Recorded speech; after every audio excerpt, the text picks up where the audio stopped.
Every year, the worst part of the NFL offseason is injuries, and really, it feels even worse when it's a rookie guy that's gearing up to fulfill the dream of playing in the NFL. Unfortunately, we're not going to see JJ McCarthy out on the field this season. We did get to see him play a bit in the preseason, and there wasn't even any concern until Monday. He reportedly just had some knee soreness, and he ended up having a torn meniscus. Now, like pretty much every injury, there are variations of the injury. If he had just gotten a meniscus trim, he would have been back in 4 to 6 weeks, but he's a young guy, and for the longevity of his career, he's getting the full repair, and it's going to be a 4 to 6 month recovery, and it's just really a really disappointing way for his rookie season to go. I know there are obviously a lot of people who don't think very highly of McCarthy as a prospect, but I actually like him. I think a lot of the criticisms of him really did come from the way Jim Harbaugh ran that Michigan offense. The run game was always the clear focus, and I think it really helped that you have Blake Corum and Donovan Edwards even to hand the ball off to. It was a good team, and I do agree that he wasn't a game changer and making some insane plays and carrying the offense quite like Caleb Williams or Jaden Daniels was. But he ran the offense well, and in the NFL, that does work. I don't think he's quite going to be a huge ceiling guy like those other ones, but he could definitely be a good game manager. That's not sexy, but it works. Brock Purdy and Jimmy Garoppolo made Super Bowls. Kirk Cousins has made a ton of money as a game manager. I think McCarthy has the accuracy and ability to run an offense. Really,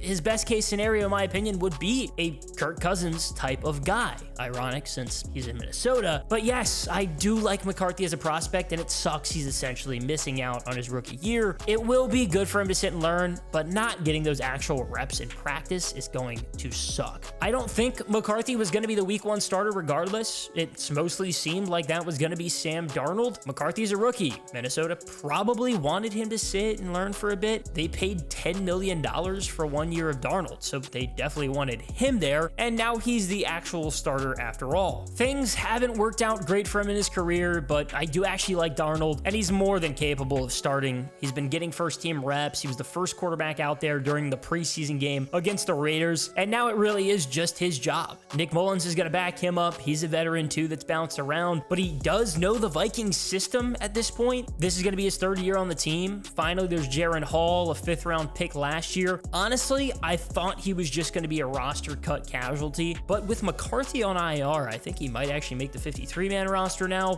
Overall, it's just not a great quarterback room. The focus was definitely going to be McCarthy and Darnold there to just help him out until he was ready. Instead, it'll just be the Darnold show. And truthfully, I don't want to see Mullins or Hall out there. Give Darnold the full season and just have McCarthy watch. Until then, we're going to sit back and wait for McCarthy. What's nice is we actually did get to see McCarthy play a good bit in the first week of the preseason. He at least can kind of take that and know what the NFL game speed is like for the next year. By my count, he had 6 possessions. In all, he threw the ball 17 times, 11 completions. He had 188 yards, 2 touchdowns, and an interception. But actually talking about his play, what did we kind of learn and see? The early pick wasn't great. The Raiders blitzed on 3rd down. McCarthy ended up just making a bad decision, forces the ball. It wasn't too tough of a pick for Jack Jones. It's really not that concerning, honestly, when you look at the play. I just think rookie quarterbacks are bound to make some silly mistakes, and maybe that is a throw that he thought he could get through in college. He also didn't have to deal with too much pressure at Michigan. In the NFL, every team has beasts on the defensive line, and they're probably going to break through at some point, and you just have to kind of learn how to deal with it. He's settled down a bit, and it helps that the Vikings did have him just, hand off the ball a bit too. Now, McCarthy did end up getting his first preseason touchdown, and I just think that's a great confidence booster. He just dropped back, and he dropped a pass right into the bucket for Tristan Jackson, about 50 yards downfield. It was a nice throw. I mean, good work finding the open man. He did it again too. Here we got a little play action pass, and there's Trent Sherfield wide open. McCarthy hits him in stride. Very, very easy touchdown. I I mean, it was a good preseason showing for him, and now it's just a shame that we're not going to get to watch him play this regular season. It feels like Vikings fans and just Minnesota fans in general deal with some of the most pain agonizing issues, and that is definitely the case. Kirk Cousins was very good, but wasn't good enough. So now you take a quarterback in the first round and he suffers a season-ending knee injury in the first preseason game. Pain doesn't end there. Jordan Addison, second-year receiver, coming off of 900 yards as a rookie. Fun fact, I met him and Kenny Pickett in 2021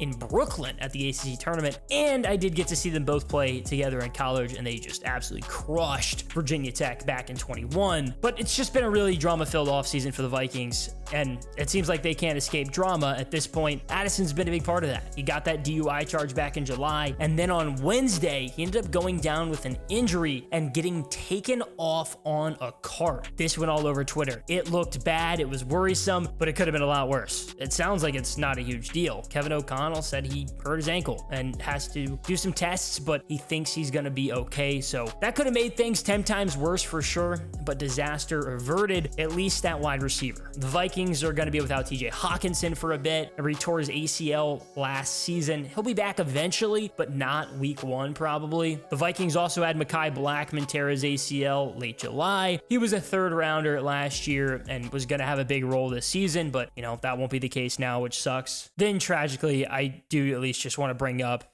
Kyrie Jackson, rest in peace. He was killed in a car accident in early July. He was the Vikings' 4th round pick. And man, that's just such a sad situation. You have a young guy with his whole life ahead of him. He just gets his dream realized of being drafted in the NFL. But, rest in peace. We haven't talked about Kyrie Jackson yet on the channel, and I just had to bring him up at least right here. Rest in peace. Just such a tragic situation. Now, the Vikings really are, as a whole, in a weird spot. I think this season was going to be all about building towards the future, but now McCarthy getting hurt just derails a lot of that hope. This season probably would have been considered a success just if McCarthy came in and looked good late. Instead, whatever Sam Darnold does on a 1-year deal doesn't feel too important in the scheme of things. It really just sucks to lose the season with Justin Jefferson on the team and some overall solid players. I've watched the Vikings pretty closely for the last while now, and I will say that's mostly for 2 reasons. I'll always root for Kirk Cousins no matter what. He was in that peak for Washington when I was truly diving into the game in middle school, early high school, and Washington didn't have a lot of stable quarterbacks in my lifetime, and he was one of those guys, so I'll always root for him. Then there's Christian Darrisaw, who was just an absolute beast at Virginia Tech when I was a student there. Still absolutely can't believe Washington took Jamin Davis over him. We just had to go linebacker, and it was Davis, not even Jeremiah Owusu-Koramoah.